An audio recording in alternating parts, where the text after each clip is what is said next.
Aujourd'hui, on est sur un tournant qui est un petit peu capital pour l'agriculture de notre région.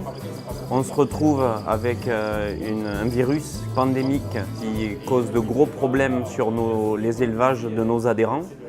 Et sur notre territoire, on se doit de trouver des solutions à nos adhérents pour qu'ils puissent continuer à produire et continuer à avoir un revenu et pas être bloqués par ce virus qui pose de gros soucis au niveau économique sur leur exploitation.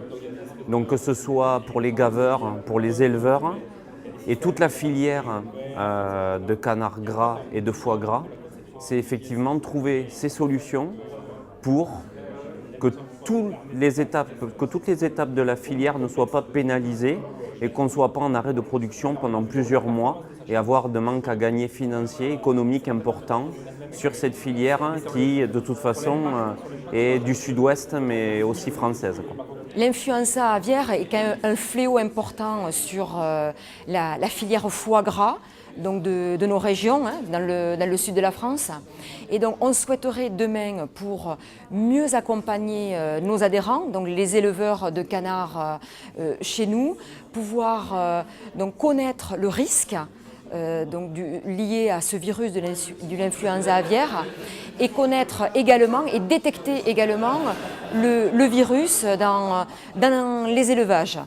Donc on rêve d'avoir des solutions qui nous permettent donc de détecter un peu en temps réel et facilement et à bas coût ce virus, donc dans les parcours, dans les bâtiments, dans les camions qui transportent les animaux.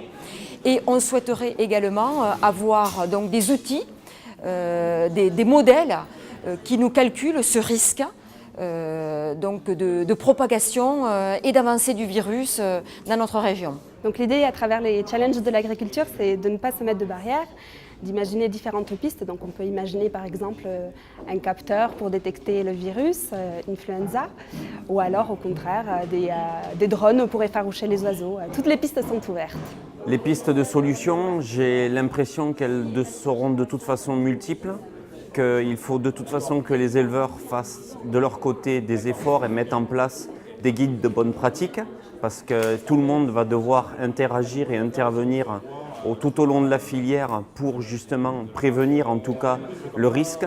Mais on a besoin que des chercheurs, que des scientifiques se penchent sérieusement sur le dossier pour nous aider et trouver des solutions qui soient bien entendu le plus facile et économiquement viables, mais qui soient surtout, et ça c'est le plus important, efficaces pour endiguer la maladie et donc le virus.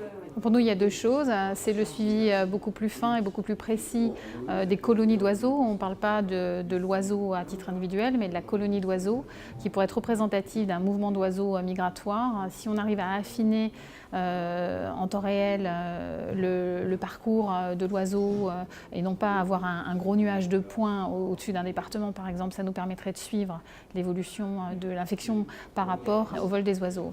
Donc ça, c'est une des pistes. Donc ça implique de la miniaturisation et aussi en termes de coûts. Aujourd'hui, baliser des oiseaux, c'est fait, c'est faisable, mais ça coûte très très cher. Donc il faudrait qu'on arrive à systématiser ça et à suivre vraiment des colonies en temps réel. Voilà.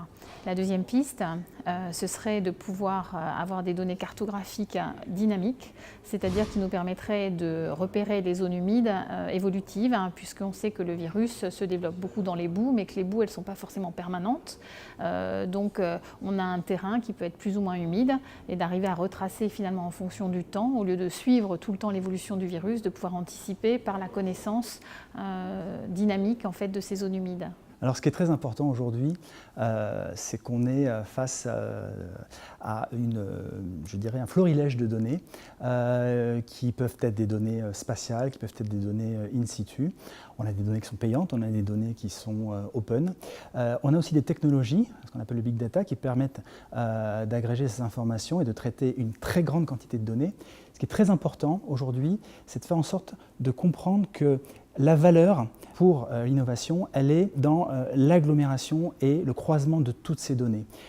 Aujourd'hui, le Big Data permet d'agréger l'ensemble de ces informations et donc on va sortir de cette agrégation une valeur qu'on n'aurait pas pu faire auparavant parce que les moyens technologiques ne nous le permettaient pas.